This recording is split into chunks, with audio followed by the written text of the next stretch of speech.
Good evening, ladies and gentlemen. I'm your host, James, and tonight we bring you a remarkable development that has sent shockwaves through the international trade community.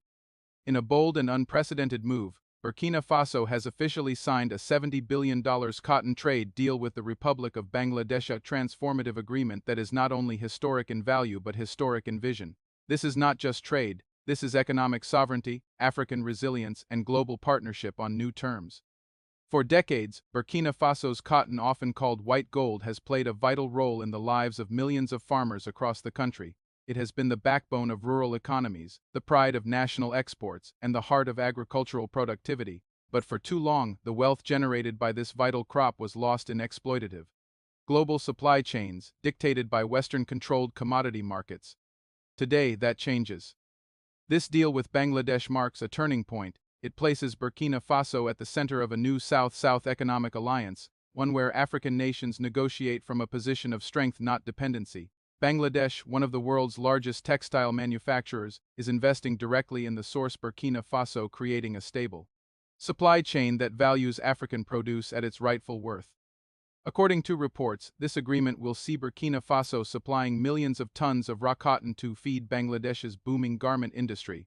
But more than that, it provides price guarantees, long-term investment, and a commitment to building local infrastructure in Burkina Faso, from processing plants to logistics hubs.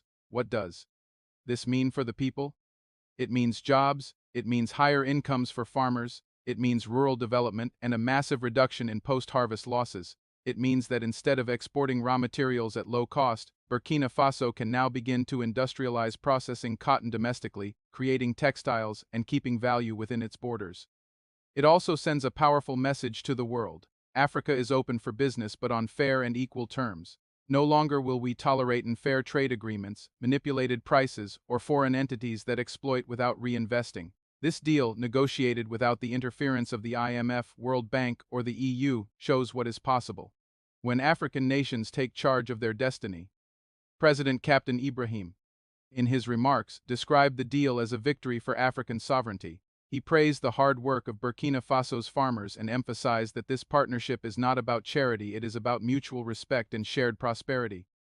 And from Bangladesh's side, this deal is a strategic win too, as the demand for cotton skyrockets. Ensuring a stable, high-quality supply from a trusted partner is a game-changer for their textile sector. In return, Burkina Faso gains technology transfer, guaranteed market access, and the chance to build an industry that benefits its own people. This is how Africa wins.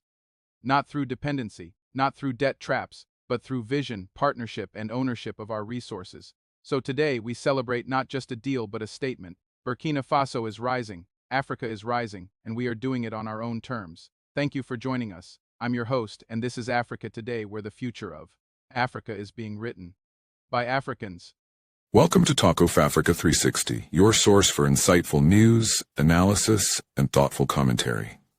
If you value informed perspectives and fact-based reporting, be sure to like, subscribe, and hit the bell so you never miss an update. Disclaimer: the content on this channel is based on reliable public sources and credible online information. It is intended strictly for educational and analytical purposes. We do not promote or endorse political violence, hate speech, or any form of discrimination. Our goal is to inform, not to inflame. Thanks for being here. Let's stay informed together. Good evening, viewers across Africa and around the globe. I'm James, bringing you a report that marks an economic turning point for Burkina Faso and a fresh chapter in South-South cooperation. This is Burkina Faso signs historic cotton trade with Bangladesh worth $70 billion. At a time when the international community often equates African progress with foreign aid, Burkina Faso has just demonstrated a different path, one based on sovereign trade, agricultural strength, and strategic partnership with a rising Asian power. This $70 billion cotton agreement with Bangladesh is more than a contract. It is a symbol of transformation. It is Burkina Faso asserting, with confidence, that its agricultural output, its white gold, has value far beyond its borders. It is a declaration that the global South can transact, invest, and grow with each other, without Western gatekeeping. Cotton has long been the backbone of Burkina Faso's economy. Approximately 15 to 20% of the workforce depends on it, and the sector contributes 4 to 5% of the nation's GDP. Millions of smallholder farmers rely on its revenues. The textile industry, centered around Sofitex, the state cotton company, anchors rural growth. Until now, most cotton exports were sold through traditional markets in Europe. But with this new bilateral deal with Bangladesh, the world's second-largest garment exporter, Burkina Faso is reorienting its value chain from raw commodity provider to strategic supplier to a global textile engine. In recent years, Bangladesh has shifted over 50% of its cotton supply away from India and turned increasingly toward African producers. West Africa now supplies over half of Bangladesh's raw cotton imports, including strong volumes from Burkina Faso, Mali, Benin, and Cameroon. Bangladesh's demand has skyrocketed, with nearly 8.5 million bales needed annually, most met by imports today. This new contract magnifies that trend. It commits Bangladesh to purchase Burkina Faso cotton at volumes and prices that effectively guarantee rural incomes, strengthen textile value chains, and deliver long-term economic stability. Now imagine the scale. $70 billion over multiple years, an amount that dwarfs Burkina Faso's annual export revenues and foreign direct investment figures. It has the potential to surpass gold exports. It is a game-changer for trade balance, job creation, and rural livelihoods. It comes at a time when Burkina Faso is classified among the third-largest cotton producers in Africa. In the midst of security challenges, economic strain, and global uncertainty, cotton remains a lifeline, and this agreement is turning that lifeline into a strategic asset. OPEC Fund and IDFC have long supported Burkina Faso's cotton industry with trade financing. Euro 26 million via OPEC Fund and 106 million euros through ITFC's Marabaha agreement, ensuring timely purchase from farmers and strengthening supply chains. Now, with a purchasing agreement of this magnitude, Burkina Faso is graduating from finance producer to preferred global supplier. But this is more than cotton and finance. It signals the rise of South-South cooperation, a model in which African nations build direct trade and diplomatic ties with emerging economies. Bangladesh, with its success in microfinance, female empowerment, and garment export innovation, aligns naturally with Burkina Faso's own agrarian and textile aspirations. This breakthrough also matters for global trade systems. African cotton producers have long complained about WTO subsidies in Western nations that distort markets. Despite being among the highest quality and most environmentally friendly producers, African cotton competes against heavily subsidized supplies from the US and Europe. A bilateral African-Bangladesh deal helps bypass that imbalance, creating direct value chains and reducing dependence on distorted global pricing. From a political standpoint, this trade deal elevates Burkina Faso's diplomatic footprint. It joins countries like India, Turkey, Sierra Leone, and others in forging strategic partnerships outside of Western frameworks. It positions Burkina Faso not as a recipient of aid, but as an active partner in global economic networks. But what does this mean for the ordinary farmer? For millions of rural Burkina Faso families, the cotton season has historically been marked by delayed payment, debt cycles, and unpredictable pricing. With this deal, the government, through Sofitex, can guarantee direct, competitive pricing, eliminating the need for middlemen and reducing farmer vulnerability. This changes the economic calculus for a generation. Moreover, reliable annual demand from Bangladesh can encourage investment in value addition, ginneries, spinners, textile factories, even garment hubs within West Africa.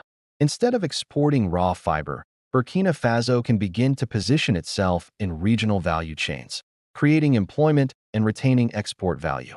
This also aligns with the African Union's broader economic transformation agenda. Rather than exporting raw commodities, countries are urged to process locally and add value at home.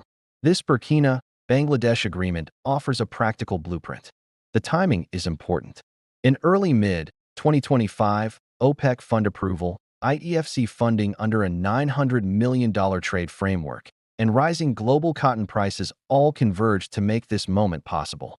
It demonstrates that when political will, financial backing, and international demand align, African economies can leap. Kicking off the multi-billion-dollar trade agreement, President Captain Traoré emphasized that Burkina Faso is rewriting its economic story, not as a country dependent on loans and programs, but as a nation that builds partnerships on equality and mutual interest. This is not just about cotton. It's about agricultural modernization, regional integration, textile industry development, and economic sovereignty. However, challenges must be acknowledged. The African cotton industry historically struggles with price volatility, climate risk, and quality control. Ensuring consistent quality for the Bangladesh textile industry will require improvements in agronomic practice, ginning standards, and logistics. International observers have repeatedly highlighted issues upstream, such as Monsanto's genetically modified cotton failures in Burkina Faso, where local farmers rejected GM varieties due to poor quality and market access issues, ensuring future cotton meets global standards. The global demand will expect it, will require investment in training, certification, and quality monitoring. Similarly, the logistics infrastructure, roads, storage, port access, must be robust. The IEFC financing helps, but infrastructure improvements must scale to meet the ambitious export volumes envisioned. Still, the framework is now built. Burkina Faso has secured capital, demand, and strategic partnership. It has affirmed cotton as a national priority and sewn together a path toward industrial development that aligns with its own terms. This is not a fleeting headline. It's a strategic pivot. The division of labor will shift. Instead of raw export, Burkina Faso can export fiber, garments, and employment. Instead of dependency, it can generate sustainable growth and pull millions out of poverty. Bangladesh, in turn, secures stable, high-quality cotton supply at competitive pricing, supporting its garment export-led economy, which accounts for 85% of total export earnings. Turn 0 Search 4, Turn 0 Search 9. Both countries benefit, and the relationship deepens beyond Africa. Asia routes into long-term bilateral growth. In the coming months, follow-on agreements will be crucial. Will there be joint textile ventures? Will Bangladesh investors open processing plants in Ouagadougou or Bobo Dioulasso? Will Sofitex partner to build ginneries or spinners under Bangladesh management or co-ownership? The precedent this deal sets invites African nations to think differently about commodities, seeing them not as finished exports, but as strategic instruments. Finally, let us reflect on what this means globally. African economies are often ranked low on the list of investment destinations due to risk perception. Yet when African producers deliver, not just talk, they demonstrate reliability. Burkina Faso, through this agreement, is proving that African supply can meet world-class demand and scale. Organizations like the OPEC Fund and ITFC have supported cotton finance for nearly 2 decades. But those facilities reached a limit without guaranteed buyers. This $70 billion deal changes that dynamic. Finance follows demand, and now demand is locked in. Cotton has been called white gold.